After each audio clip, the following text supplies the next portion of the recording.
Hello everyone, welcome to electrical engineering MCQs and welcome to our official YouTube channel. आज के session के अंदर हम लोग गाइस आपके अपकमिंग एग्जामिनेशन एमपीपीजीसीएल जेईई के लिए प्रीवियस ईयर क्वेश्चन पेपर को डिटेल में एनालाइज करने वाले हैं और देखने वाले हैं कि आने वाले एमपीपीजीसीएल जेईई के लिए किस तरीके से आपकी तैयारी होनी चाहिए और किस तरीके से आपको टॉपिक्स को प्रिपेयर करना होगा। अब देखिए गाइस, ये जो पेपर था ये 28 अप्रैल 2023 को शिफ्ट 2 में पेपर कंडक्ट किया गया था। इसी का हम लोग डिटेल एनालिसिस करेंगे टेक्निकल के सारे 75 क्वेश्चंस का। ठीक है, आपको इसका पेपर पैटर्न पता ही होगा, 75 एंड 25 क्वेश्चन का इस तरीके से टेक और नॉन टेक का बाइफर्केशन रहता है।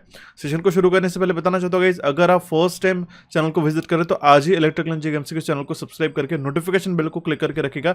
और मेंशन करना चाहूंगा, अगर आप एमपीपीजीसीएल की तैयारी कर रहे हो तो हमारे पास प्रीवियस ईयर के भी क्वेश्चन पेपर अवेलेबल है, इसीलिए चैनल को सब्सक्राइब करके नोटिफिकेशन बेल को क्लिक करना होगा। अब देखिए गाइस, 28 अप्रैल 2023 का जो शिफ्ट 1 का पेपर है ये ऑलरेडी हमने चैनल पर डिस्कस करा दिया।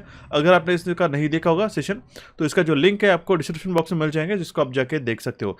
साथ ही साथ इसके पहले पिछले साल के जो पेपर है इसे आप देख सकते हो, #1 नंबर का सेशन, सेकंड नंबर का सेशन एंड थर्ड नंबर का सेशन, जितने भी शिफ्ट में अलग अलग डिवीजन में पेपर हुए थे उसमें जो 75 क्वेश्चंस थे ये हमने सारे एक ही सेशन के अंदर कवर अप करा दिए।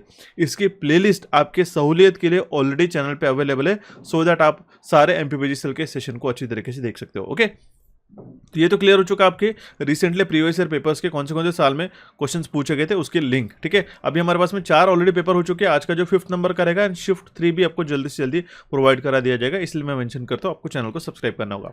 साथ ही साथ मैं मेंशन करना चाहता हूँ गाइस, अगर आप 25 क्वेश्चन की प्रिपरेशन चाहते हो जिसके अंदर आपको numerical ability and reasoning plus mental ability भी आता है, तो उसके लिए आपको कैपिटोड्स के टेलीग्राम चैनल को फॉलो करना होगा, क्योंकि इस तरीके से हम लोग डेली रीजनिंग के प्रैक्टिस एंड क्वांटिटेटिव के प्रैक्टिस सेट्स हम लोग आपके लिए प्रोवाइड करते हैं, सो दैट आपकी प्रैक्टिस जो है अच्छी तरीके से हो सके। सो अभी हम लोग बिना किसी तरीके हमारे सेशन को शुरू करते हैं और देखते हैं हमारा सबसे पहला क्वेश्चन। देखिए, क्वेश्चन पेपर काफी इजी था गाइस, इसका जो दोनों भी शिफ्ट थी वो काफी इजी थे। एक शिफ्ट जो थी वो थोड़ा डिफिकल्ट पूछी गई थी प्रीवियसली। ठीक है, ये आपका 28 अप्रैल 2023 का पेपर है जो हम लोग आज के सेशन में डिस्कस करने वाले हैं। ओके, अब देखिए क्वेश्चन नंबर 1 है, 10 रजिस्टर है, हर रजिस्टर का जो वैल्यू है 1 किलो ओम का, वो पैरेलल में कनेक्टेड है। ठीक है, तो इक्विवेलेंट रेजिस्टेंस पूछा गया इन पैरेलल कॉम्बिनेशन का। ठीक है, काफी सिंपल सा क्वेश्चन था, विदाउट पेन पेपर इसको सॉल्व कर सकते हो गाइस। ऐसे जो है ये फर्स्ट सेकंड, ठीक है, ऐसे करके 10 जो रेजिस्टेंस है हमारे पास में पैरेलल में जुड़े हुए। अब इसकी खासियत एक बात होती है गाइस, ठीक है, ये 10 किलो ओम का है, ये 10 किलो ओम का है एंड ये 10th नंबर का जो है,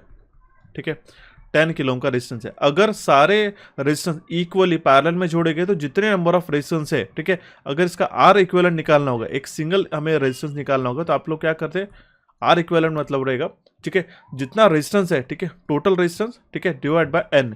एन क्या हो गया, अब ये केस जो हमारे पास एप्लीकेबल होती है जब सारे रेजिस्टेंस का वैल्यू इक्वल होता है, तो ठीक है, तो ये बात आपको ध्यान में रखना होगा। टोटल एक सिंगल रेजिस्टेंस कितना है, 1 किलो ओम का, 1 × 10⁻³ हम लोग 3 करते हैं, डिवाइड बाय कितने नंबर ऑफ रेजिस्टेंस है, ऐसे 10 रजिस्टर जोड़े गए, ठीक है, डिवाइड बाय हम लोग क्या करेंगे 10। तो इसका करेक्ट आंसर कितना आ जाएगा, 100 ओम, क्योंकि हमारे पास 1000 डिवाइड बाय हम लोग क्या करेंगे 10, 0 से 0 कैंसिल हो जाएगा, तो इसका इक्विवेलेंट रेजिस्टेंस जो है ये हमारा ये रहेगा हमारे पास 100 ओम्स का। ओके, ऑप्शन डी इसका करेक्ट आंसर आ जाता है। इसके लिए मेंशन करना चाहता हूँ, बहुत बार क्या होता है 0.1 किलो ओम ऐसे भी ऑप्शन आपको देखने को मिल सकते हैं, तो आपको सिर्फ कन्वर्जन अच्छी तरीके से ध्यान में रखने रहेंगे। ठीक है, सिंपल सा क्वेश्चन ये आपको पूछा जा सकता है। ओके, बढ़ते हुए हमारे नेक्स्ट क्वेश्चन की ओर। Question is true and false के माध्यम से आपको क्वेश्चन पूछा गया है। Question is the voltage at the overload point may be low but not zero. Correct है गाइस, ठीक है, मेंशन करना चाहता हूँ जो वोल्टेज रहता है ओवरलोड पॉइंट पे, ठीक है, ये लो जरूर हो सकता है। अगर मान लो एक कंडीशन है, ठीक है, आपका स्टैंडर्ड 230 वोल्ट का सप्लाई है, ठीक है, काफी ज्यादा ओवरलोड कंडीशन में मान लो 150 160 वोल्ट तक भी आ गया, इससे कहीं ज्यादा भी बढ़ चुका, स्टिल वो जीरो नहीं रहता। तो ये स्टेटमेंट हमारा करेक्ट है। दूसरा स्टेटमेंट है हमारे पास, the currents in the overloaded equipment are substantially lower than that in the case of short circuit। जी हाँ, करेक्ट है।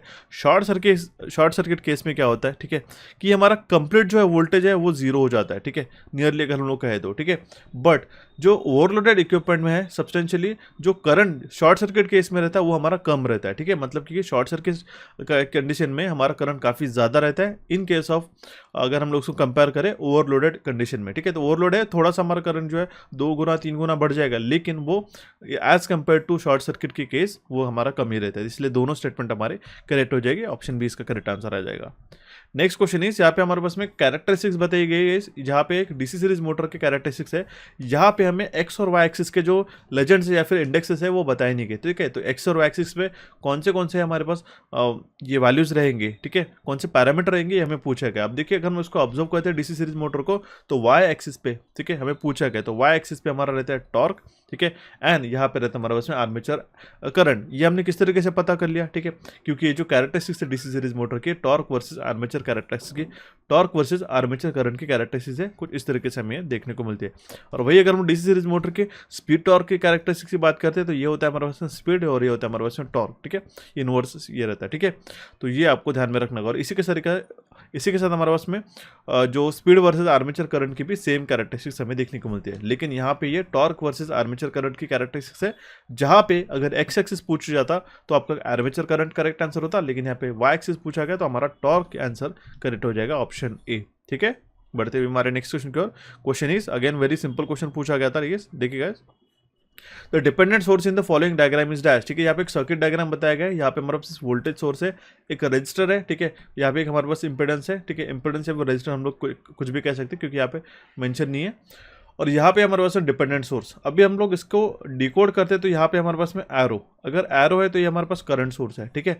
इसका वेरिएबल पैरामीटर देखते हैं, ठीक है, ये क्या है 6IO, ठीक है। दैट मीन्स इस इंपेडेंस या फिर इस रेजिस्टेंस में से फ्लो होने वाला करंट जो IO है, इससे हमारा करंट सोर्स जो है वो वैरी करेगा, ठीक है। दैट मीन जितना करंट वैरी करेगा उसके प्रोपोर्शनेटली यहाँ पे जो है करंट ये वैरी करेगा। इसी को हम लोग कहेंगे करंट डिपेंडेंट करंट सोर्स, ठीक है, करंट कंट्रोल्ड करंट सोर्स। इसलिए इसका करेक्ट आंसर आ जाता है हमारे पास में ऑप्शन बी।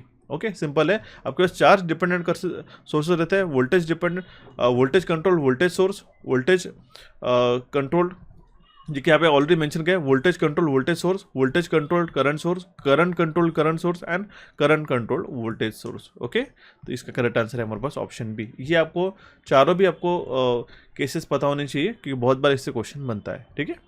नेक्स्ट क्वेश्चन पूछा गया था अगेन ट्रू और फॉल्स के माध्यम से। पहला स्टेटमेंट हमारे पास बताया गया है कि क्लास डी कम्बिनेशन जो है, ठीक है, ये कॉम्प्लीमेंट्री कम्बिनेशन है, ठीक है, नहीं क्लास डी नहीं क्लास सी रहता है, ठीक है, इसलिए स्टेटमेंट गलत हो जाएगा।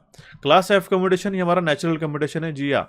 क्लास एफ कम्बिनेशन को हम लोग एसी लाइन कम्बिनेशन भी कहते हैं, ठीक है। तो आपके सामने में जो फोर्स कम्बिनेशन होते हैं अलग अलग, उसके जो है क्लासेस होते हैं वो आपको मैंने मेंशन करा दिया। जैसे कि ए होता है self commutated by resonating load, B है हमारे पास self commutated by LC circuit, C है हमारे पास कॉम्प्लीमेंट्री इंपल्स कम्यूटेशन या फिर वोल्टेज कम्यूटेशन हम लोग इसको कहते हैं। ये अल्टरनेट नाम भी आपको ध्यान में रखने देंगे क्योंकि ये भी आजकल एग्जामिनेशन में पूछे जा रहे हैं, ठीक है। डी रहता है इंपल्स कम्यूटेशन या फिर ऑक्सिलरी वोल्टेज कम्यूटेशन। ई रहता है हमारे पास external pulse source for commutation and F is a AC line commutation. तो इसलिए इसका करेक्ट आंसर आ जाता है हमारे पास ऑप्शन ए। क्लियर हो चुका। बढ़ते हुए हमारे नेक्स्ट क्वेश्चन की ओर। क्वेश्चन इज एडिशन ऑफ 1 और 2% of cadmium to the copper dash the tensile strength and dash the conductivity as conductor material, ठीक है। अगर हम लोग 1 से 2% कैडमियम कॉपर में ऐड करते गए, ठीक है, ध्यान दीजिएगा, तो वो जो है उसकी टेंसाइल स्ट्रेंथ इंक्रीज करता है, it increases the tensile strength. And उसी के साथ कैडमियम हम लोग कॉपर ऐड करते हैं तो देखिए इसका जो है कैडमियम से इसका टेंसाइल स्ट्रेंथ अराउंड कितना 50% से बढ़ जाता है, ठीक है। एंड उसकी जो कंडक्टिविटी है, ठीक है, वो हमारी घट जाती है कितने परसेंट से, ठीक है, अराउंड जो है 10 to 15%। तो हम लोग एक सेफ स्कोर की सेफ वैल्यू की बात करें तो 15% उसका जो कंडक्टिविटी वो रिड्यूस हो जाता है, ठीक है। इसीलिए इस क्वेश्चन का करेक्ट आंसर आ जाएगा it increases the tensile strength and decreases the conductivity as a conductor material, ठीक है। तो इसलिए इसका करेक्ट आंसर आ जाता है हमारे पास ऑप्शन सी। बढ़ते हुए हमारे नेक्स्ट क्वेश्चन की ओर। Question is find the colour code on the resistor is green blue black golden. तो हमें वैल्यू पूछा गया है रजिस्टर का, ठीक है। देखिए फर्स्ट बैंड है हमारे पास में ग्रीन, तो इसका वैल्यू कितना हो जाएगा 5, ठीक है। मल्टीप्लायर कितना हो जाएगा, उसके बाद में हमारे पास ब्लू, ठीक है, blue stands for into 1m, ठीक है।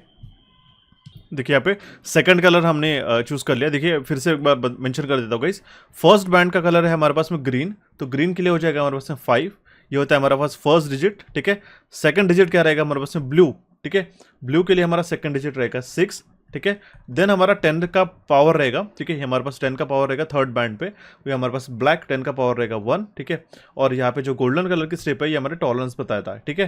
तो यहाँ पे ±5%, ठीक है, ±5%। ओके, तो ये रहेगा 56 इंटू 10⁻⁻1 मतलब कितना हो जाएगा 56 ±5%। ओके, ऑप्शन सी इसका यहाँ पे करेक्ट आंसर आ जाता है। सिंपल सा कलर कोड था गाइस, ठीक है। इस चार्ट से आप आसानी से ये कर सकते हैं। काफ़ी टेक्निक्स भी आती है, छोटे मोटे शॉर्टकट से आप इसको ध्यान में रख सकते हो, ठीक है। कंटिन्यू करते हुए हमारा नेक्स्ट क्वेश्चन की ओर। Question is in a moving iron instrument, अगर हमारा ऑपरेटिंग करंट जो है वो हमारा 1 एम्पियर से 3 एम्पियर पर बढ़ गया तो इसका टॉर्क कितना बढ़ेगा, ये हमें क्वेश्चन पूछा गया, ठीक है।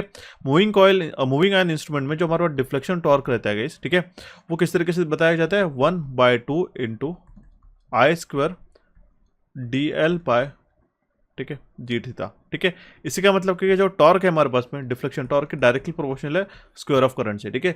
1 एम्पियर से 3 एम्पियर तक चला गया, ठीक है, तो हमारा जो है 3 का स्क्वायर मतलब कितना हो जाएगा 9 टाइम्स हमारा जो टॉर्क है बढ़ जाएगा। ऑप्शन ए इसका करेक्ट आंसर आ जाता है, ठीक है।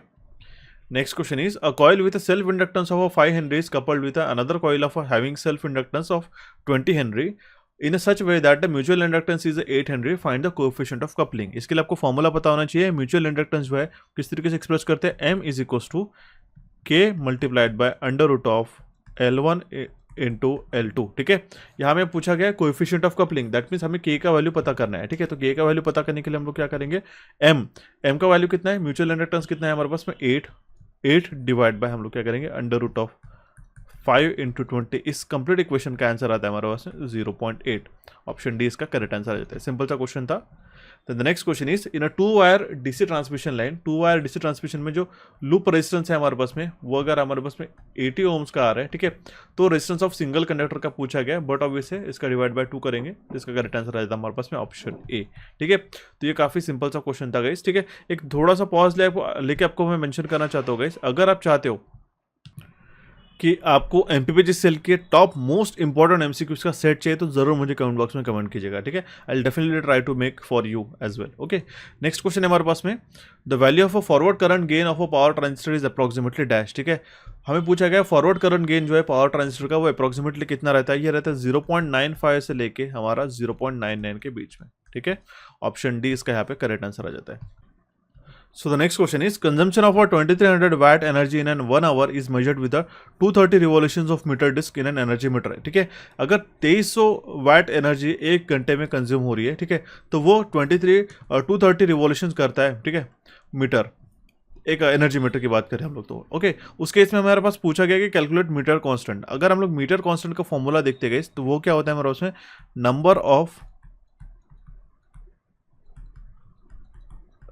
revolutions divided by number of kilowatt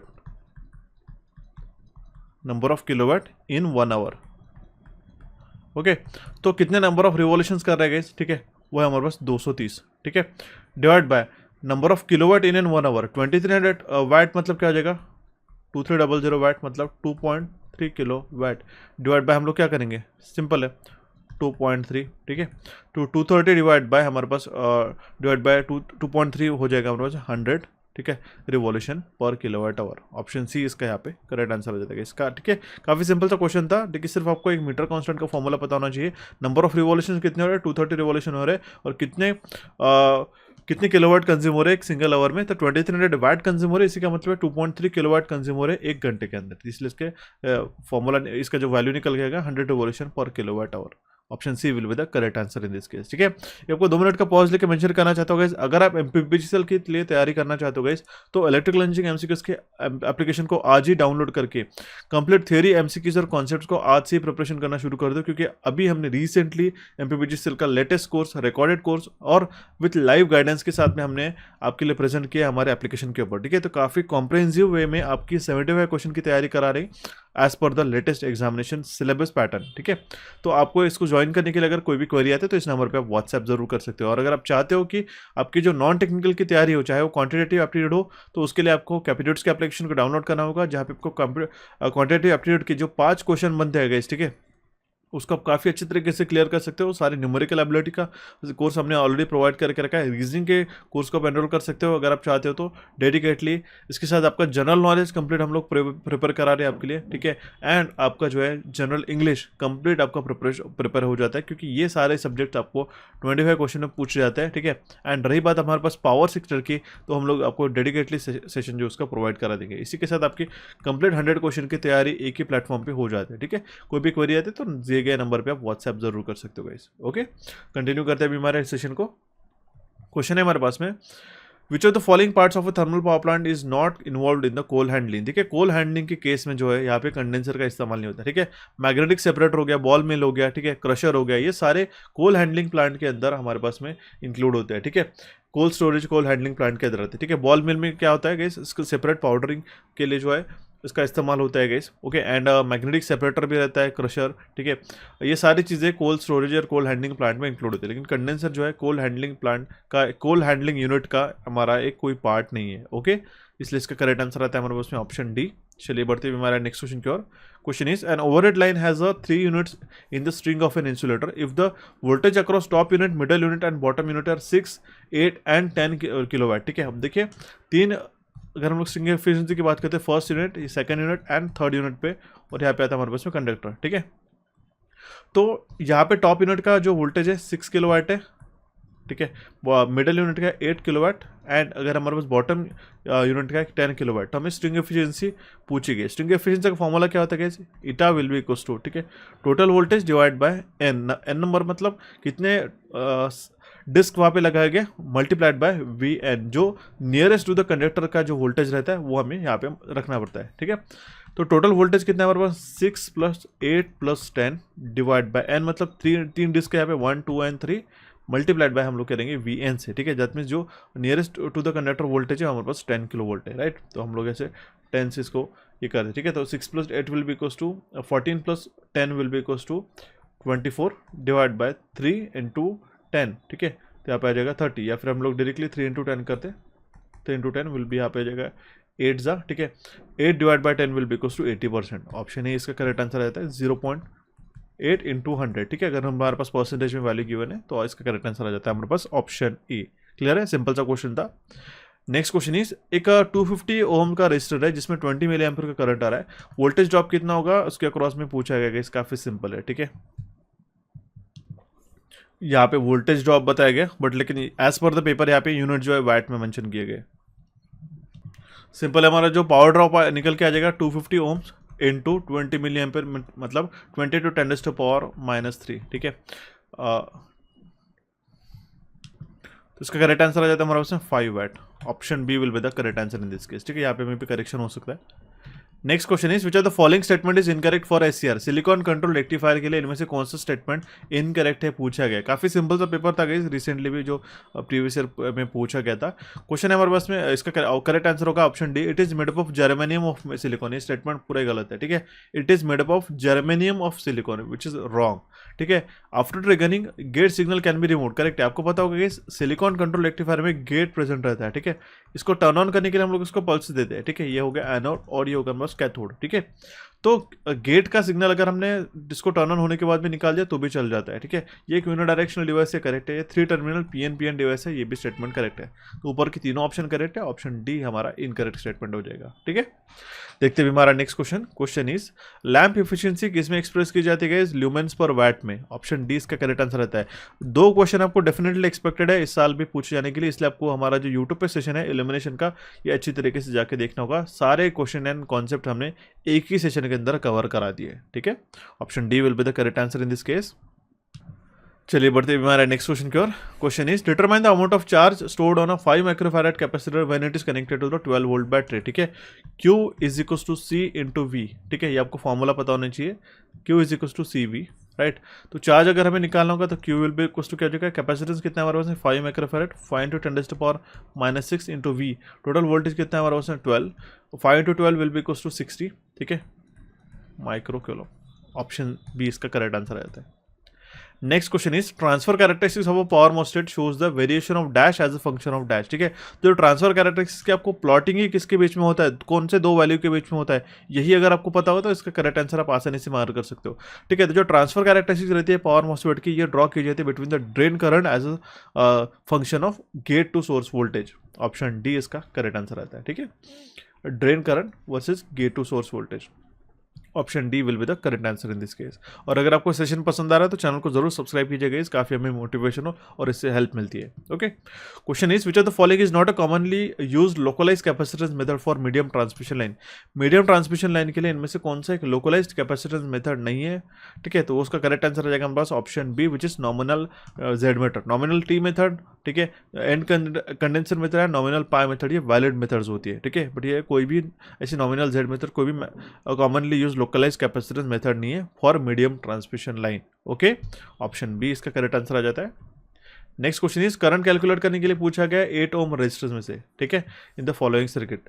simple है गाइस, ठीक है, अगर हम लोग इस सोर्स को अगर हम लोग रिमूव करते हैं 9 एम्पियर को, तो हमारे पास सिर्फ 45 वोल्ट के सोर्स को हम लोग एक्टिव करके देखते हैं, तो यहाँ पे हमारे पास करंट सोर्स जो है, ठीक है, ये ओपन हो जाएगा। ठीक है, अगर ये ओपन हो जाता है तो ये 8 और 10 ओम्स का जो है रजिस्टर है हमारे, ये सीरीज में जुड़ जाएंगे, तो इसलिए इसका सर्किट को इस तरीके से ड्रॉ होगा। ठीक है, ठीक है, 8 and 10 will be equal to 18, और यहाँ पे जो है 6 ओम का यहाँ पे रजिस्टर जाएगा। ठीक है, यहाँ पे हमारे पास 3 ओम का रजिस्टर आ जाएगा, ये हमारे पास वोल्टेज सोर्स रहेगा। ठीक है, 45 वोल्ट्स का, राइट है, क्लियर है।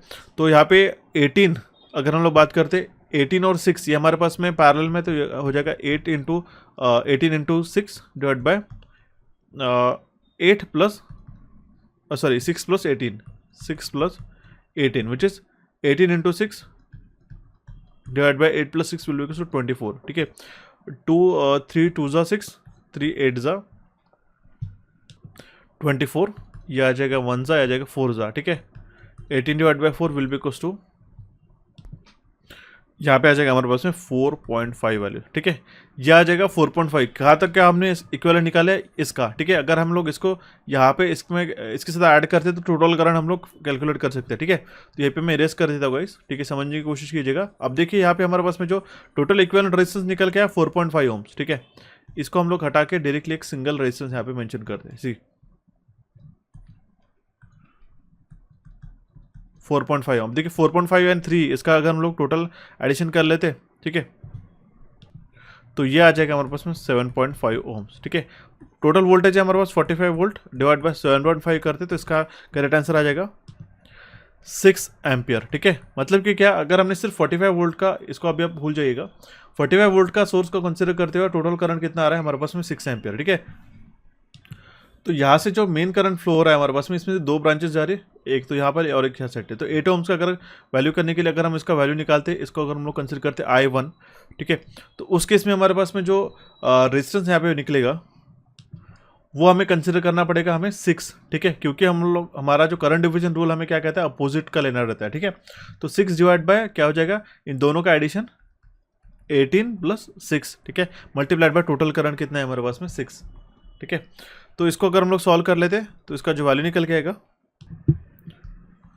1.5 एम्पियर। क्लियर है, मतलब कि क्या हुआ कि 45 वोल्ट का कंसिडर करते तो यहाँ से जो करंट फ्लो होता है वो आएगा 1.5 एम्पियर। ठीक है, अगर हम लोग यहाँ पे जो दूसरा सोर्स है 9 एम्पियर्स का, उसको कंसिडर करके वैल्यू निकालते तो दोनों को सब्सट्रैक्ट करके करंट का वैल्यू निकाल सकते हैं। काफ़ी सिंपल है गाइस, आप कोई भी मेथड लगा सकते हो, आपको जो मर्जी चाहिए। ठीक है, लेकिन मैं आपको एक बेसिक वे में लेके जा रहा हूँ। ठीक है, अब देखिए सिर्फ हम लोग 9 एम्पियर्स के सोर्स को कंसिडर करते हैं। ठीक है, इस वोल्टेज सोर्स को हम लोग शॉर्ट सर्किट कर देते हैं। ठीक है, तो इस केस में क्या हो जाएगा कि यहाँ पे हमारे पास में 3 और 6 जो है, ठीक है, यह आ जाएगा हमारे पास में पैरेलल। ठीक है, यह आ जाएगा हमारे पास पैरेलल, ये मतलब क्या आ जाएगा 3 into 6 upon 3 plus 6 will be equals to 9। 1 आ जाएगा, या 3 जाएगा। ठीक है, यह आ जाएगा 2 ओम्स। ठीक है, 2 ओम्स अगेन यहाँ पे 8 ओम्स के रेजिस्टेंस में हमारा पैरेलल में ये सीरीज में एड हो जाएगा। ठीक है, तो वो हो जाएगा हमारे पास में 2 plus 8 will be equals to 10।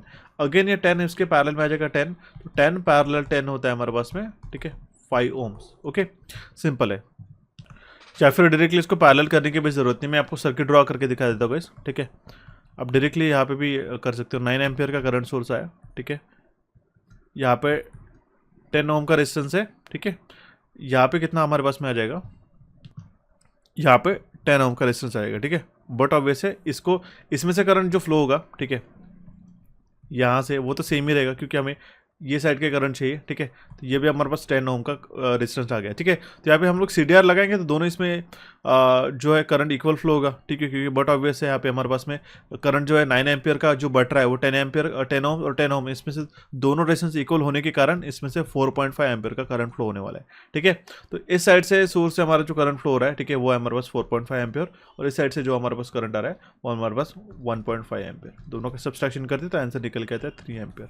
Okay, option D will be the correct answer in this case. काफ़ी क्विकली मैंने इसको एक्सप्लेन किया गया, लेकिन आप इसके कोई भी मेथोडोलॉजी लगा के इसको आप सॉल्व कर सकते हो, ठीक है, अलग अलग वे से इसको सॉल्व करने के लिए। ओके, ऑप्शन डी इसका करेक्ट आंसर आ जाता है। Next question is, in a tariff, the fixed charges are dependent on dash and the variable charges are dependent on the dash respectively. पूछा गया है कि जो टैरिफ में फिक्स चार्जेस किस पे डिपेंडेंट रहते हैं, तो वो चार्जेस जो है डिपेंड करते हैं मैक्सिमम डिमांड पे, और जो हमारे पास वेरिएबल चार्जेस रहते हैं वो एनर्जी कंजम्पशन कितना है हमारा उस पर डिपेंड करते हैं, ठीक है। ऑप्शन ए इसका करेक्ट आंसर आ जाता है। चलिए बढ़ते हुए हमारे नेक्स्ट क्वेश्चन की ओर। क्वेश्चन इज, एक 3 फेज इंडक्शन मोटर है वो 600 आरपीएम पे रन होती है जब उसको एज अ 3 फेज पे रन होता है, तो ठीक है। तो हमें नंबर ऑफ पोल्स का वैल्यू पता करना है। सिंपल है guys, NS is equal to 120 into F divide by P, इस फॉर्मूले से निकाल सकते हैं। तो P का वैल्यू हमें निकालना होगा, तो 120 into F divide by speed कितना है हमारे पास 600 आरपीएम, 600 है, ठीक है। F का वैल्यू कितना था हमारे पास में 60 हर्ट्ज है, ठीक है। ये आ जाएगा हमारे पास 10 जा, ठीक है। 120 divide by 10 will be equals to 12। Option B इसका करेक्ट आंसर आ जाएगा। नंबर ऑफ पोल्स की जो संख्या रहेंगी वो रहेगी 12।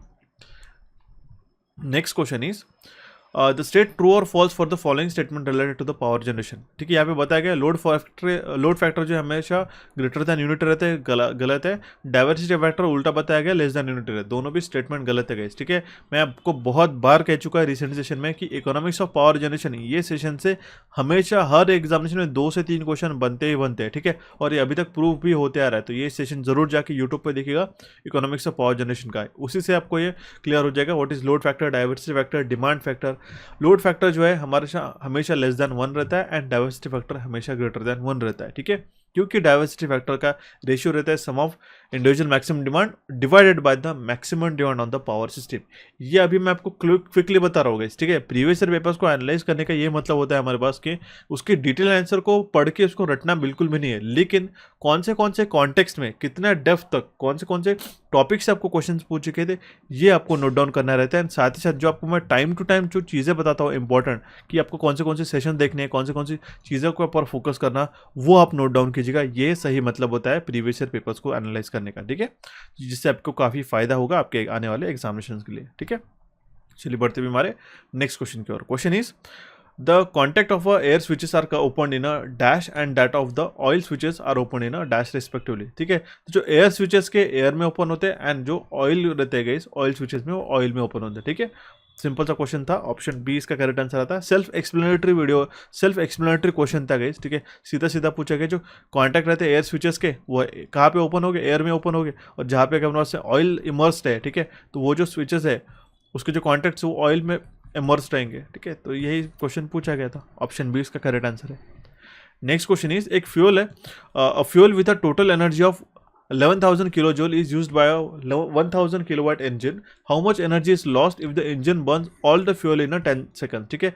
पूछा गया कि कितना एनर्जी लॉस्ट हुआ अगर इंजन जो है पूरा का पूरा जो फ्यूल है, ठीक है, वो पूरा बर्न कर देते हैं 10 सेकंड्स में। अभी आपको चीज़ पता होना चाहिए गाइस, ठीक है, जो हमारे पास में रिक्वायर्ड एनर्जी रहेगी, ठीक है, वो क्या रहेगी, टोटल एनर्जी माइनस जो हमारे पास में एनर्जी लॉस्ट हुआ वो, ठीक है। सिंपल इस फॉर्मूले से आप निकाल सकते हो, ठीक है।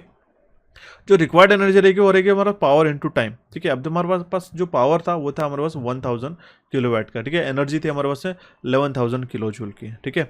तो अगर हमारे पास में जो रिक्वायर्ड एनर्जी है, ठीक है, जो हमारे पास में रिक्वायर्ड पावर है वो कितना रहेगा, पावर ऑफ इंजन मल्टीप्लाइड पे हम लोग उसको टाइम से मल्टीप्लाई करेंगे, ठीक है, which will be equals to what, ठीक है। पावर ऑफ इंजन कितना है 1000 किलोवाट का मल्टीप्लाइड बाय टाइम, ठीक है। टाइम कितना है 10 सेकंड्स में, ठीक है। तो हम लोग इसको 10 से मल्टीप्लाई करेंगे, ठीक है, इंटू 10, कितना हो जाएगा हमारे पास में 10,000 किलो जूल। ये आ गया हमारे पास रिक्वायर्ड, ठीक है। तो जो अब देखिए यहाँ पे जो हमारे पास में एनर्जी लॉस निकालना है ये रिक्वायर्ड वाला था, ठीक है, ये तो हमने निकाल लिया, ओके। तो अब देखिए गाइस यहाँ पे वैल्यू सब्स्टिट्यूट कर लेते हैं, ये आ जाएगा उनसे 10,000 इस फॉर्मूला पे 10,000 विल बी टोटल एनर्जी कितना था हमारे पास में टोटल एनर्जी था हमारे पास 11,000 किलो जूल। 11,000 माइनस हमारे पास जो ई लॉस्ट, कितना पावर लॉस्ट हुआ वो हमें निकालना है, ई लॉस। ठीक है, तो बट ऑब्वियस है अगर हम लोग ई लॉस को यहाँ पे लेके जाते हैं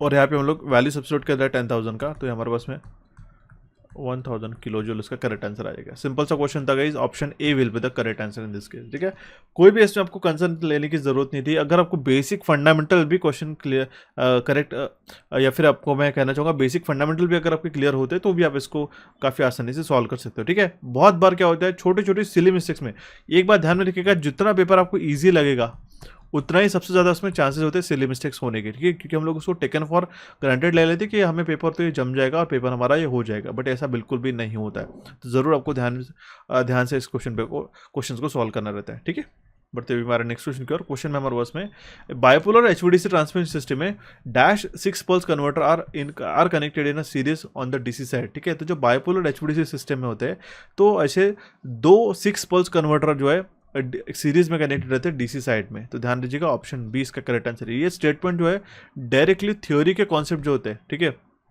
उसी से आपको पूछ के आपके सर ब्लैंक स्पेस क्रिएट करके बताया गया। इसलिए मैं आपको बहुत बार कहता हूँ बच्चों को कि जो स्टूडेंट्स है तैयारी कर रहे हैं तो उनको थ्योरी फंडामेंटल्स क्लियर रखना काफ़ी ज़्यादा महत्वपूर्ण होता है आपके एग्जामिनेशन को क्लियर करने के लिए।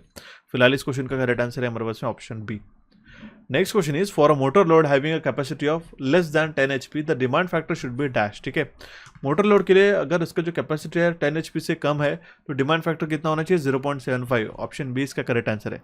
अब देखिएगा इस रेसिडेंशियल लोड है, ठीक है, 1 किलोवाट से ज़्यादा, ठीक है, तो उस केस में इसका वैल्यू आता है 0.5। ठीक है, अगर रेसिडेंशियल लोड 0.25 से 0.25 किलोवाट से कम है, ठीक है, तो लेस देन 0.5 वैल्यू रहेगा। ठीक है, अगर हमारे पास मोटर लोड है लेस देन 10 HP, ठीक है, 0.75 ये डिमांड फैक्टर का वैल्यू रहता है। कमर्शियल लोड है तो 0.7। ये सारे वैल्यूज आपको पता होना जरूरी है गाइस। ऑप्शन बी इसका यहाँ पे करेक्ट आंसर रहता है। ये सारी चीज़ें जो है गाइस हमने जो हमारा जो MPPGCL का कोर्स आपको रिकमेंड किया था उसके अंदर हमने कवर करके रखे हैं, तो जरूर जाके वॉच कीजिएगा, काफ़ी ज़्यादा फायदा होगा आपके आने वाले MPPGCL एग्जामिनेशन को क्लियर करने के लिए। ठीक है, देखते हुए हमारा next question is again very simple question. The maximum demand, मैंने जैसे आपको कहा था इकोनॉमिक्स ऑफ पावर जनरेशन इस टॉपिक से क्वेश्चन पूछ जाते हैं। अब देखिएगा बताया गया मैक्सिमम डिमांड जो है पावर स्टेशन का वो है हमारे पास 100 मेगावाट। एनुअल लोड फैक्टर जो हमारे पास 50% का, तो हमें जो टोटल एनर्जी जनरेट हुई है एक साल के अंदर वो हमें पूछेगी। अब देखिएगा इस यहाँ पे एनुअल लोड फैक्टर भी बताया गया, ठीक है, तो हम लोग इसको निकाल सकते हैं। ठीक है, यहाँ पे कितना है एनुअल लोड फैक्टर कितना है 50% है।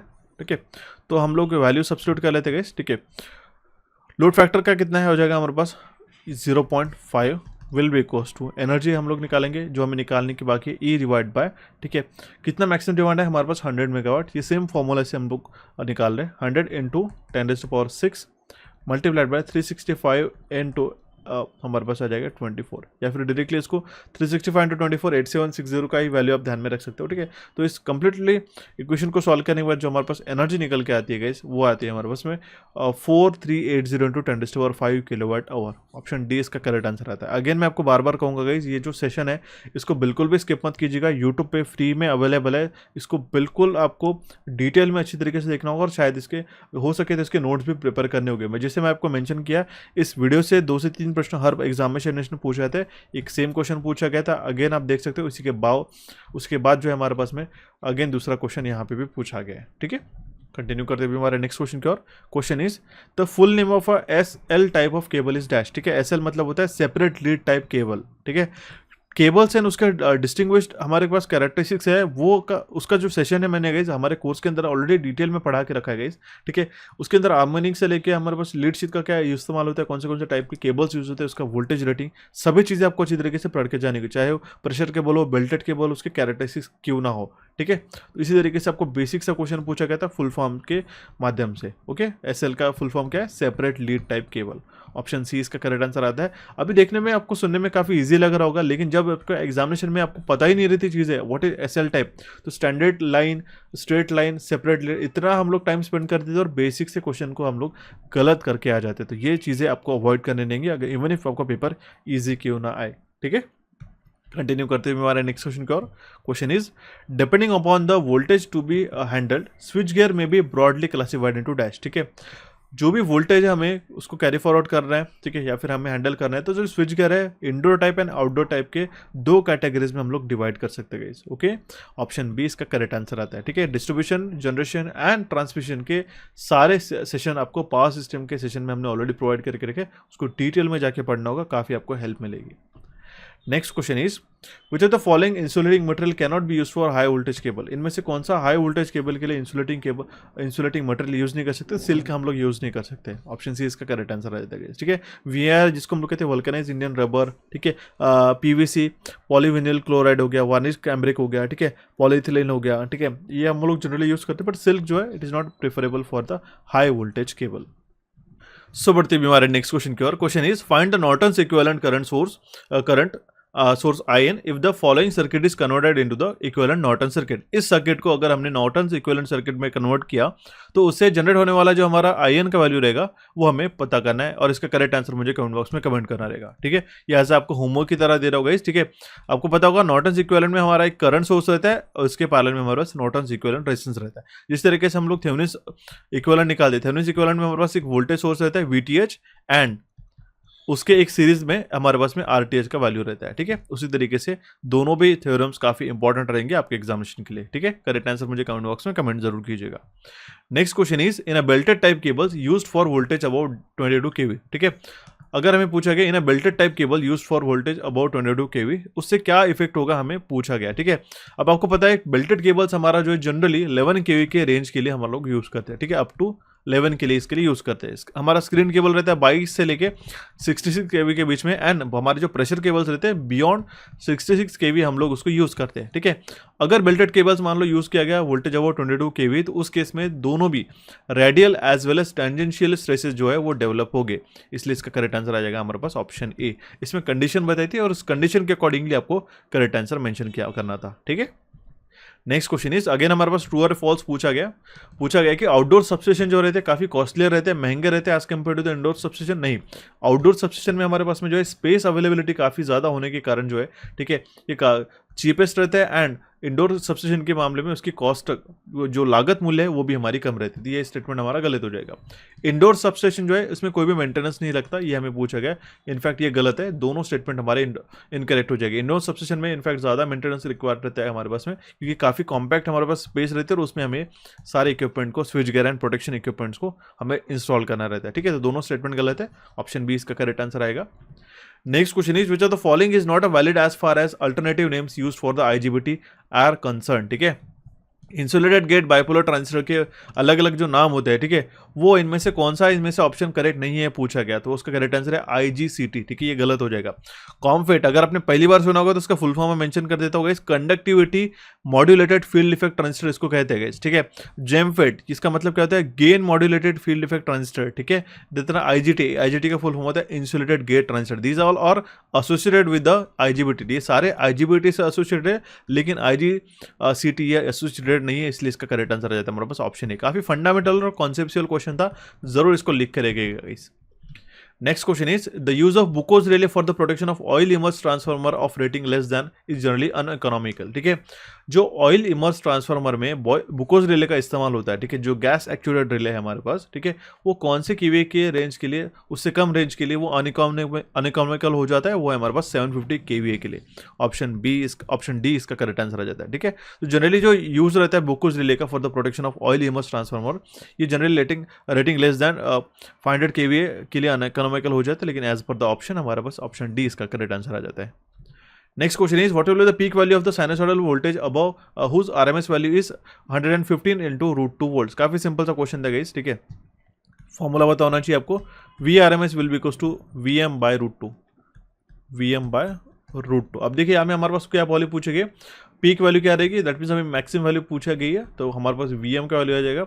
VRMS का वैल्यू हमारे पास 115 into √2 है, इंटू हम लोग इसको डायरेक्टली √2 से मल्टीप्लाई करते हैं, तो √2 into √2 क्या हो जाएगा हमारा 2 into 115, 115 into 2 हो जाएगा 230 वोल्ट। सिंपल सा आंसर था, option A will be the correct answer in this case. Next question is एक 12 फैरेड का कैपेसिटर है, पैरेलल में कनेक्ट किया गया है 6 फैरेड कैपेसिटर के साथ में, तो इक्विवेलेंट कैपेसिटर कितना रहेगा पैरेलल कॉम्बिनेशन का। बिना पेन पेपर के भी इसको सॉल्व कर सकते हो गाइस, आपको मैं मेंशन करना चाहता हूँ।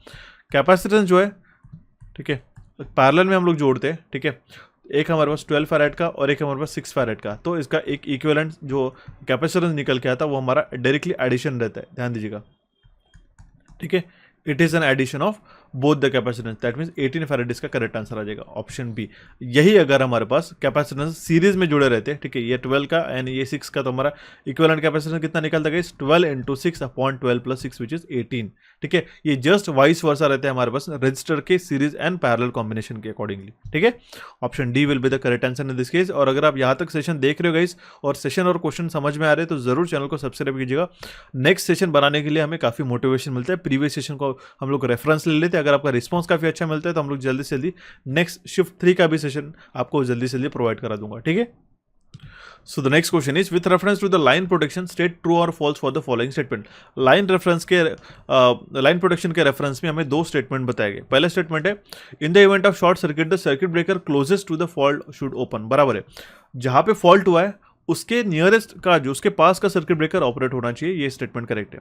नेक्स्ट है हमारे पास में the relay operating time should be as large as possible, ठीक है, जो रिले ऑपरेटिंग टाइम है ये कम होना चाहिए, अगर ज़्यादा रहे तो बोट ऑब्वियस से हमारा जो सिस्टम है शॉर्ट सर्किट के कारण पूरा डैमेज हो जाएगा, तो relay operating time it should be as small as possible. तो सेकंड स्टेटमेंट हमारा गलत है, फर्स्ट स्टेटमेंट करेक्ट है, इसलिए इसका करेक्ट आंसर आ जाएगा ऑप्शन सी।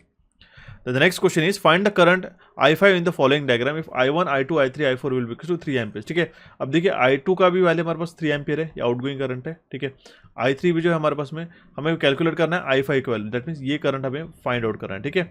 यहाँ पे भी 3 एम्पियर है, यहाँ पे भी 3 एम्पियर है, यहाँ पे भी हमारे पास 3 एम्पियर। इनकमिंग कितना है 3 प्लस ये हमारे पास 3 है, ठीक है, प्लस 3, ठीक है, 3 प्लस 3 प्लस 3, आउटगोइंग है हमारे पास में गाइस 3 प्लस I5, ठीक है, यह आ जाएगा 9 minus 3 will be equals to I5।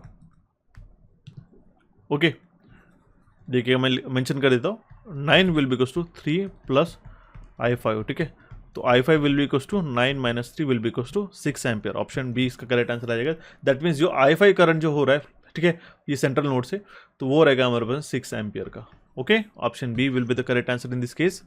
Next question हमारे पास में आरटीएच का वैल्यू निकालना है, थेवेनिन्स रेजिस्टेंस के वैल्यू हमें निकालना है। तो बट ऑब्वियसली यहाँ पे हम लोग देख सकते हैं, इस एंड से अगर हम लोग देखते हैं इसको, तो यहाँ पे 6 और हमारे पास 12 ये पैरेलल में जोड़े होने के कारण हम लोग इसका इक्विवेलेंट निकालेंगे। 6 into 12 upon 6 plus 12 equals to 18, या जाएगा 1 जा, या जाएगा 3 जा, या जाएगा हमारे पास 4, ठीक है। यहाँ पे एक रेजिस्टेंस हमारे पास निकल के आ जाएगा, यहाँ पे 4 ओम का, यहाँ पे जो है एग्जिस्टिंग 3 और 2 ओम का, ये 3 और ये 2 ओम का यहाँ पे है, और ये हमारे पास आया 4, ठीक है। इसका इक्विवेलेंट कितना आ जाएगा 3 plus 2 will be equals to 5 plus 9 will be equals to हमारे 3 plus 2 will be 5 plus 4 will be equals to 9 ohm. Option B इसका करेक्ट आंसर आता है। सिंपल सा क्वेश्चन है गाइस, मैं इसको जानबूझ के ज़्यादा डिटेल एक्सप्लेनेशन नहीं दे रहा हूँ क्योंकि फंडामेंटल क्वेश्चन है, इसलिए आपको मैं ज़्यादा इसके ऊपर स्ट्रेस देके ये क्वेश्चन को डिटेल में एक्सप्लेन नहीं कर रहा हूँ, ठीक है। जहाँ पे मेरी रिक्वायरमेंट है वहाँ पे हम लोग डिस्कस कर लेते हैं ज़रूर, ठीक है। अब देखिए ये क्वेश्चन काफ़ी इंटरेस्टिंग लगेगा, इसको नोट डाउन करके रखिएगा, ठीक है। इस साल भी आपको आने के चांसेस है।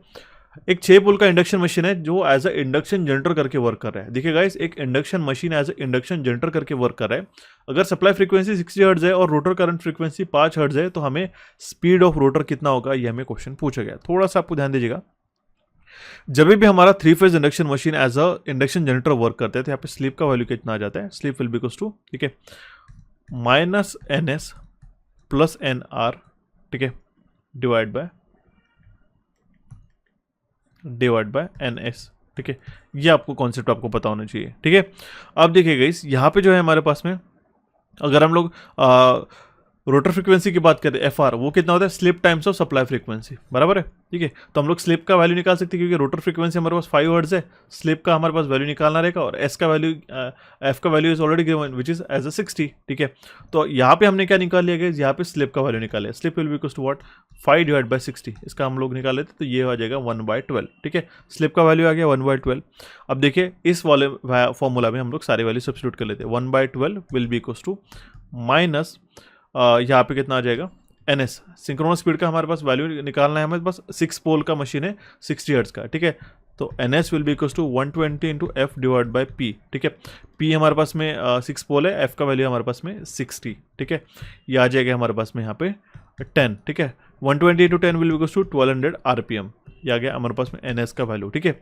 तो यहाँ पे -1200 plus N R divide by 1200, ठीक है। तो गाइज यहाँ पे कितना आ जाएगा हमारे पास में, ये आ जाएगा 100, ठीक है। 100 यहाँ पे चले जाए तो 100 will be equals to -1200 plus N R, ठीक है। तो एन आर का बट ऑब्वियस वैल्यू कितना आ जाएगा, ये -200 1200 इधर चले जाएगा लेफ्ट हैंड साइड में, तो ये आ जाएगा 100 plus 1200 will be equals to 1300 RPM।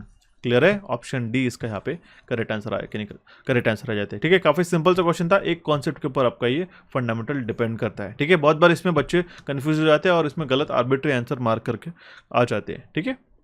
Next question है, as a rule for the protective gear it should not be, as a rule the protective gear should not cost more than dash of the total cost. That total cost से हमारा protective gear कितने % ज़्यादा cost नहीं करना चाहिए। That means 5% जो है, मैं आपको ध्यान में रखना होगा, ठीक है। जितना भी प्रोटेक्टिव गियर है हमारे सिस्टम का, ठीक है, उसका जो है, उसकी जो कॉस्ट है उससे 5% जो है हमारा प्रोटेक्टिव गियर महंगा नहीं होना चाहिए। As a rule protective gear should not be costing more than the 5% of the total cost. Option D इसका करेक्ट आंसर आ जाता है, ठीक है। नेक्स्ट क्वेश्चन इज, ठीक है, सिंपल सा क्वेश्चन है, एक 25 किलोवाट की मोटर है, 250 वोल्ट डीसी शंट जनरेटर है, जिसमें आर्मेचर और फील्ड रेजिस्टेंस आपके पास बताया गया। आर्मेचर रेजिस्टेंस है 0.06 ओम, हमारे पास में फील्ड रेजिस्टेंस है 100 ओम्स, और हमें पूछा गया आर्मेचर करंट कितना होगा, ठीक है। सिंपल है गाइस, ठीक है, ध्यान दीजिएगा। आईएल की अगर हम लोग बात करते हैं, अब देखिए डीसी जनरेटर की हम लोग बात करते हैं, शंट जनरेटर, तो यहाँ पे फील्ड वाइंडिंग हो जाएगी, ठीक है। शंट जनरेटर है तो यहाँ पे हमारा जो आर्मेचर करंट है, ये इसका जो करंट डायरेक्शन है उस तरीके से रहेगा, ठीक है। और यहाँ पे हमारा जो करंट है ये आईएल जो है इस तरीके से जाएगा यहाँ पे, एंड ये भी कुछ सम पोर्शन जो है, ठीक है, IA, ठीक है, ये किसको फीड करेंगे, ये हमारे ISH, ये शंट वाइंडिंग को, ठीक है। तो ये मतलब हुआ क्या कि इस जो IA करंट जा रहा है कि यहाँ साइड बढ़ रहा है, ये किस साइड, इस साइड बढ़ रहा है, दैट मीन्स लोड करंट की तरफ जा रहा है कुछ अमाउंट, और कुछ जो है लोड की तरफ जा रहा है, कुछ अमाउंट जो है फील्ड वाइंडिंग में जा रहा है, और ये हमारा टोटल करंट है। दैट मीन्स हमने क्या निकाला, जो टोटल करंट है armature current IA is the sum of shunt current plus हमारे पास लोड करंट है, ठीक है। अब देखिएगा, इससे हम लोग लोड करंट निकाल सकते हैं, IL will be equal to कितना हो जाएगा, 25 किलोवाट है, ठीक है। तो 25 × 10⁻³ डिवाइड बाय वोल्टेज कितना है हमारे पास 250, ठीक है। तो ये कितना आ जाएगा हमारे पास में 100 एम्पियर। यहाँ तक आपका क्लियर हो चुका। एंड अगर हमारे पास में 100 एम्पियर का करंट IL का वैल्यू आ चुका है, ठीक है, और यहाँ पे हमें IA का वैल्यू निकालना है, तो हम लोग जो है ISH का वैल्यू निकाल के इसको एडअप करा देते हैं, ठीक है। ISH कितना हो जाएगा गाइस, ठीक है, टोटल वोल्टेज कितना है इसके अक्रॉस में 250 वोल्ट, ठीक है, 250 डिवाइड बाय, अब ISH निकालने के लिए यहाँ पे जो RSH का वैल्यू गिवन है, ठीक है, हमारे पास में फील्ड रेजिस्टेंस है 0.06 एंड आर्मेचर का है, और हमारे पास फील्ड का रेजिस्टेंस है 100 ओम्स, ठीक है। डिवाइड बाय हम लोग 100 कर लेते, तो हमारे पास कितना आ जाएगा, ठीक है, यहाँ पे आ जाएगा 2.5 एम्पियर। अब देखिएगा इस दोनों वैल्यूज आ चुके हैं हमारे पास में करंट के, शंट के भी एंड IL के भी, ठीक है। दैट मीन्स हमारे पास में जो आर्मेचर करंट का वैल्यू कितना रहेगा इन दोनों के एडिशन, ठीक है, 100 plus 2.5 will be equals to, ठीक है, 100 एंड 2.5 102.5 एम्पियर इसका करेक्ट आंसर आ जाता है, ठीक है। Option C will be the correct answer in this case. That means 102.5 ampere यहाँ से आर्मेचर करंट निकल रहा है, IL की तरफ जा रहा है 100 एम्पियर का, एंड जो शंट फील्ड वाइंडिंग है इसमें 2.5 एम्पियर करंट कंज्यूम हो रहा है, ठीक है। ऑप्शन सी इसका करेक्ट आंसर आ जाता है। नेक्स्ट क्वेश्चन है हमारे पास में, which of the following is not a correctly matched pair. यहाँ पे बताया गया इनमें से कौन सा मैच किया, इसमें से जो पेयर है वो करेक्टली मैच नहीं। मेगर हम लोग रेजिस्टेंस को मेजर करने के लिए यूज करते हैं, हाई वैल्यू ऑफ रेजिस्टेंस या फिर insulation resistance. Wien bridge frequency के लिए काम में आता है, एमीटर करंट मेजर करने के लिए काम में आता है, यहाँ पे फ्लक्स बताया गया, इसलिए इसका करेक्ट आंसर आ जाएगा option C. Next question is, which of the following point is indoor substation is superior to the outdoor substation. इनमें से कौन से पॉइंट के कंसिडरेशन में इंडोर सबस्टेशन जो है हमारा काफी अच्छा रहता है, सुपीरियर है as compare to the outdoor substation, ठीक है। तो जो सेफ्टी है गाइस इंडोर सबस्टेशन में काफी ज्यादा रहती है, ठीक है। आउटडोर सबस्टेशन में है जो हमारे पास में एटमॉस्फेरिक कंडीशन के काफी ज्यादा उसमें, जैसे लाइटिंग वगैरह हो गया, वो तो सबसे मेजर हमारा फैक्टर हो जाता है, ठीक है। लाइटनिंग डायरेक्टली हमारे पास इक्विपमेंट पे आके गिर सकती है, ठीक है। और बाहर के एक्सटर्नल फैक्टर सेफ नहीं रहते आउटडोर सबस्टेशन में, ठीक है। अगर हम लोग वही इंडोर सबस्टेशन की बात करें तो सेफ्टी इसके अंदर काफ़ी ज़्यादा बढ़ जाती है, ठीक है। ऑप्शन डी इसका करेक्ट आंसर आ जाता है। नेक्स्ट क्वेश्चन है कि जो नॉर्मली एक्साइटेड अल्टरनेटर है वो कौन से पावर फैक्टर पे वर्क करता है, तो वो यूनिटी पावर फैक्टर पे वर्क करता है। ध्यान दीजिएगा, अंडर एक्साइटेड अल्टरनेटर जो है लीडिंग पावर फैक्टर पे वर्क करते हैं, over excited alternator lagging power factor पे वर्क करता है। ध्यान दीजिएगा, अल्टरनेटर की बात कर रहा हूँ ना कि मोटर की। बहुत बार बच्चे सिंक्रोनस मशीन में सिंक्रोनस मोटर और अल्टरनेटर इन दोनों के कॉन्सेप्ट में बहुत बार कन्फ्यूजन क्रिएट कर देते थे। दोनों के प्रिंसिपल बिल्कुल वाइस वर्सा है एक्साइटेशन के मामले में जब हम लोग बात करते थे, ठीक है। तो दोनों अच्छी तरीके से ध्यान में रखने रहेंगे, ठीक है। ऑप्शन डी इसका करेक्ट आंसर हो जाता है। Next question is in a capacitor start induction motor, अगर हमारे पास में जो कैपेसिटर है रिप्लेस कर दिया गया शॉर्टेड लिंक से, ठीक है। कैपेसिटर स्टार्ट इंडक्शन मोटर में अगर कैपेसिटर ही शॉर्ट करा दिया गया तो मोटर स्टार्ट ही नहीं होगी। क्यों? क्योंकि जो फेज डिफरेंस होता है मेन वाइंडिंग में और ऑक्सिलरी वाइंडिंग में, ठीक है, वही हमारा जीरो हो जाएगा उस केस में, ठीक है। वही हमारा प्रेजेंट नहीं रहेगा, तो as a rotating magnetic field वो एग्जिस्ट ही नहीं करेगी और प्रोड्यूस ही नहीं होगी, उसके कारण हमारी मोटर स्टार्ट ही नहीं होगी। ऑप्शन बी इसका करेक्ट आंसर आ जाता है। नेक्स्ट क्वेश्चन इज एक 30 joule energy is required to move the 6 coulomb charge from point A to point B. जो वोल्टेज ड्रॉप होगा वी ए बी के बीच में वो कितना होगा? एज अ करेक्ट आंसर मुझे होमवर्क की तरह करना होगा, ठीक है। जरूर पार्टिसिपेट कीजिएगा। अगर आपको कोई क्वेश्चन का आंसर नहीं आता तो टेलीग्राम चैनल से जुड़िएगा, वहाँ पे हम लोग इस आंसर्स का इस क्वेश्चन का करेक्ट आंसर डिस्कस कर लेते हैं, ठीक है। बट काफी सिंपल सा क्वेश्चन है, करेक्ट आंसर मुझे कमेंट बॉक्स में कमेंट कीजिएगा। Next question is find the current I in the following circuit, ठीक है। अभी हमारे पास जो करंट फ्लो हो रहा है आई इस ब्रांच से, ये हमें पता करना है, ठीक है। बट अब वैसे कैसे यहाँ पे 4 एम्पियर का करंट सोर्स है, ठीक है। करंट डिवीजन रूल से यहाँ से अगर हमें पता चल गया 1 एम्पियर का करंट फ्लो हो रहा है, ठीक है, तो यहाँ से कितना करंट फ्लो होगा? 3 एम्पियर का। सेम करंट यहाँ से भी फ्लो हो जाएगा। ऑप्शन सी इसका करेक्ट आंसर आता है। विदाउट पेन पेपर इसको सॉल्व कर सकते हो, सिर्फ आपका ऑब्जर्वेशन स्ट्रांग होना जरूरी है। Next question is again true और फॉल्स के स्टेटमेंट में 2 स्टेटमेंट बताए गए, कौन सा करेक्ट है कौन सा रॉन्ग है हमें बताना है। पोनी मोटर जो है स्टार्टिंग ऑफ सिंक्रोनस मशीन में यूज होते हैं, जी हाँ करेक्ट है। पोनी मोटर यूज करते हैं हम लोग स्टार्टिंग ऑफ सिंक्रोनस मोटर, क्योंकि synchronous motor is not a self starting motor, यह बात ध्यान में रखिएगा, ठीक है। उसको सिंक्रोनस स्पीड पर आने के लिए पोनी मोटर्स का इस्तेमाल किया जाता है। नेक्स्ट हमारे पास डैम्पर वाइंडिंग जो यूज की जाती है starting of 3 phase induction motor, ये गलत है, ठीक है। डैम्पर वाइंडिंग जो है सिंक्रोनस मोटर में यूज की जाती है सो दैट वो स्टार्टिंग टॉर्क प्रोवाइड कर सके और हंटिंग को अवॉइड कर सके, सबसे बड़ा रीजन होता है, ठीक है। और वो स्टार्टिंग 3 फेज इंडक्शन मोटर के स्टार्टिंग के लिए नहीं यूज की जाती, इसलिए फर्स्ट स्टेटमेंट करेक्ट है, सेकंड है रॉन्ग। ऑप्शन बी इसका करेक्ट आंसर आ जाता है। Next question is which are the following part is not the inside of a nuclear reactor in a nuclear power plant, ठीक है। न्यूक्लियर रिएक्टर में इनमें से कौन सा न्यूक्लियर रिएक्टर में वो पार्ट प्रेजेंट नहीं रहता, तो वो है हमारे पास कंडेंसर। ध्यान दीजिएगा इस, बहुत बार बच्चे कहेंगे कि सर कंडेंसर तो काम में आता है, बट ये ऐसा नहीं है। इनसाइड द न्यूक्लियर रिएक्टर की बात की जा रही है, ठीक है। Which are the following part is not inside the nuclear reactor in a nuclear power plant, तो उसका करेक्ट आंसर आ जाएगा option D. Next question is in a power measurement by 2 wattmeter method. ये क्वेश्चन तो बहुत legendary question है, इसमें आपको बहुत बार बता चुका हूँ। एक टेबल मैंने आपको कोर्स के अंदर और ऐसे भी आपको पढ़ा दिया है, उस टेबल को आपको ध्यान में रख लोगे तो एक क्वेश्चन डेफिनेटली आप एग्जामिनेशन में क्लियर कर दोगे। ये क्वेश्चन बहुत बार पूछा ही जाता है। Power measurement by 2 wattmeter method में अगर 1 वाटमीटर 200 रेट कर रहा है और 1 वाटमीटर -200 वाट रेट कर रहा है, तो जो पावर फैक्टर रहेगा वो रहेगा 0, ठीक है। ये बात ध्यान दीजिएगा। अगर दोनों वाटमीटर सेम रीड कर रहे हैं, ठीक है, तो उसका पावर फैक्टर रहेगा 1, ठीक है। एक रीड कर रहा है सम पावर और एक रीड कर रहा है 0, तो पावर फैक्टर रहता है 0.5, ठीक है। तो एक टेबल मैंने ऑलरेडी मेंशन करा दिया, उसको पढ़ के जाइएगा, काफ़ी आपको आसानी होगी इन सारे क्वेश्चन को सॉल्व करने के लिए। ऑप्शन ए इसका करेक्ट आंसर आ जाता है। नेक्स्ट क्वेश्चन है हमारे पास में एचपीएसवी लैंप में एचपीएससी का फुल फॉर्म क्या है? सिंपल है, हाई प्रेशर सोडियम लैंप, ठीक है। High pressure sodium vapour lamp, इसका करेक्ट आंसर आ जाता है ऑप्शन ए। इल्यूमिनेशन के सेशन में सेम क्वेश्चन आपको मैंने प्रोवाइड किया है और आपको वहाँ पे मेंशन भी किया है मैंने, आप जाके देख सकते हो कि वहाँ पे जो फुल फॉर्म के ऊपर मैंने बहुत ज़्यादा फोकस करके आपको बताया है, ठीक है। फिलहाल इस क्वेश्चन का करेक्ट आंसर है हमारा option A. Next question is translate scheme can not be use for the line voltage beyond. Translate scheme जो है, ठीक है, ये बियॉन्ड 33 kV हम लोग यूज नहीं कर सकते, तो ऑप्शन सी इसका करेक्ट आंसर रहता है। काफी इंपॉर्टेंट सा क्वेश्चन है, ठीक है। जो ट्रांसलेट स्कीम है ये हमारी वोल्टेज बैलेंस डिफरेंशियल स्कीम है, जो कि 2 ट्रांसलेट रिले को यूज करती है, ठीक है, at the end of the feeder to protect against the fault. Okay, option C इसका करेक्ट आंसर आ जाता है। नेक्स्ट क्वेश्चन है इनमें से कौन सा नेटवर्क थ्योरम है यूज किया जा सकता है as a dual of each other? तो सिंपल है नॉर्टन थ्योरम और थेवेनिन्स थ्योरम, ये एक दूसरे के ड्यूअल है, ठीक है। तो जो ड्यूअलिटी प्रिंसिपल है उसके ऊपर आपको क्वेश्चन बन सकते हैं नेटवर्क से, आपको बहुत बार ये फंडामेंटल सा क्वेश्चन बनता है, तो ऑप्शन डी इसका करेक्ट आंसर है। Next question is which are the following statement is incorrect for a fuses. Fuses के लिए रिगार्डिंग इनमें से कौन सा स्टेटमेंट इनकरेक्ट है, ठीक है। तो देखिएगा it is normally a power limiting device, it is not a power limiting device, it is current limiting device, इसलिए इसका करेक्ट आंसर आ जाएगा option B. Next question is which of the following is a desirable mechanical characteristics of a traction motor. Traction motor की सबसे desirable characteristic है कि इसकी compact size होनी चाहिए और लो वेट होना चाहिए, ठीक है। ऑप्शन ए इसका करेक्ट आंसर आता है। Next question is write the equation for the induced voltage V in the following diagram. यहाँ पे जो इंड्यूस्ड वोल्टेज रहेगा V, उसका इक्वेशन क्या रहेगा guys, V is equal to NdΦ/dt। Option C इसका करेक्ट आंसर आता है। सिंपल सा क्वेश्चन है ये। हालांकि पेपर काफ़ी सेल्फ एक्सप्लेनेटरी क्वेश्चन है गाइस। मैं आपको इसके पहले भी, अगर आप देखिए अगर आप इलेक्ट्रिकल इंजीनियरिंग एमसीक्यू उसको पहले से जानते हो, ठीक है, और आप सारे प्रीवियस ईयर पेपर्स को अच्छी तरीके से 2-3 महीने से फॉलो करे हो, तो आपको ये क्वेश्चन काफ़ी फंडामेंटल लगेंगे।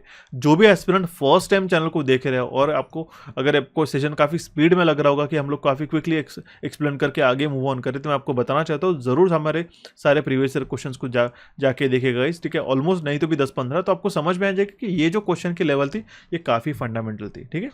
एक और होमवर्क की तरह क्वेश्चन दे रहा हूँ गाइस आपको। क्वेश्चन है मेरे पास, एक single phase overhead transmission line है जो कि डिलीवर कर रहा है 990 किलोवाट 33 किलोवोल्ट पे एट 0.8 पावर फैक्टर पे। तो हमें लाइन करंट कितना रहेगा कमेंट बॉक्स में कमेंट करना होगा, okay.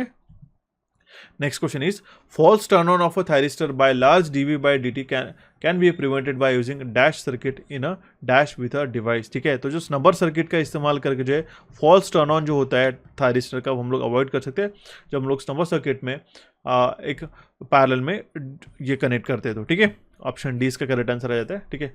Bye thyristor by large dV/dt can be prevented by using a snubber circuit in a parallel with a device. Option D इसका करेक्ट आंसर आ जाता है, ठीक है। Next question is dash is the mostly produced from animal waste and it is commonly known as a biogas, ठीक है। तो biogas कहाँ से आती है, ठीक है। तो बायोगैस को हम लोग कहते हैं बायोमीथेन। ऑप्शन डी इसका करेक्ट आंसर आता है। जो बायोमीथेन है ये मोस्टली प्रोड्यूस होती है एनिमल वेस्ट से और उसको हम लोग कहते हैं बायोगैस। ऑप्शन डी इसका करेक्ट आंसर आ जाता है।